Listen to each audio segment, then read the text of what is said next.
Good morning, Mr. President. Thank you so much for your time for being here with us today. Today, we're going to talk a little bit about a global topic, which is climate change. And it's something that you have been addressing in your policy statements in the recent past as well.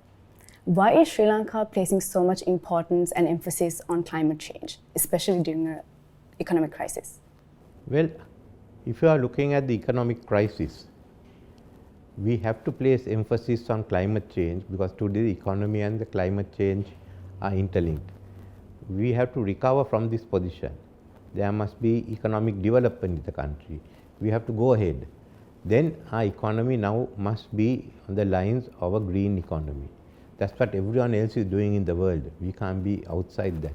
Secondly, the tremendous potential Sri Lanka has as a green economy. We're just seeing the renewable energy. There are many other fields in which Sri Lanka can really benefit, and we should go ahead. Right, thank you. What are some of the initiatives that Sri Lanka has put in place or is planning to put in place to address climate change? Actually, we haven't done much after COP26 due to the political instability in Sri Lanka. But we do have a plan.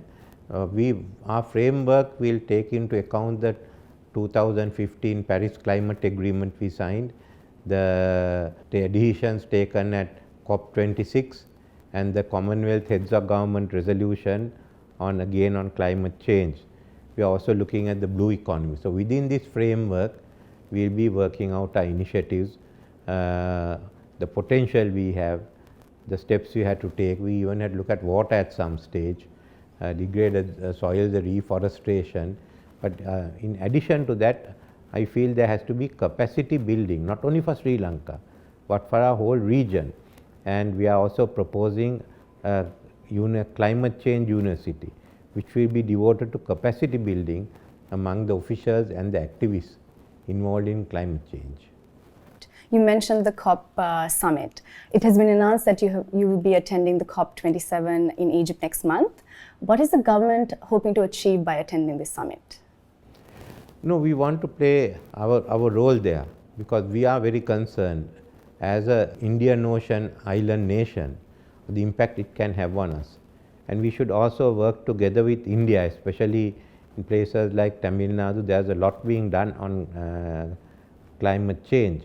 I also want to get support for the climate change university, which we have been advocating. So we are going ahead, and I've asked former President Nasheed of Maldives to act as my special envoy on climate change. He's been visiting a number of countries, and Mr. Erik Solheim came as an advisor on both on our legislation as well as the climate change university. Right. The climate summit has been running for 27 editions now with this year. Do you think the summits have been successful, or do you think there's space for improvement? Well, 2015 was a really important one where I came to the climate change agreements, and certainly COP26 is very important. We have to follow up on COP26. There has been some of the countries have actually fallen behind, or they've sort of retreated from the positions they've taken. This is why COP27 is important, and the President of Egypt has invited King Charles to come and address COP27. I also think it's very important. Unfortunately, there seems to be some issue in UK about him attending COP27. I can't talk of UK, but talking as a member of the Commonwealth. King Charles is the head of the Commonwealth, and last February at the CHOGM we passed a resolution on climate change. So he should be here. I think the UK government should reconsider it and enable him to be in Egypt for COP27 because they have an important role to play. That's all the questions we have for today. Thank you so much again for your time. Thank you.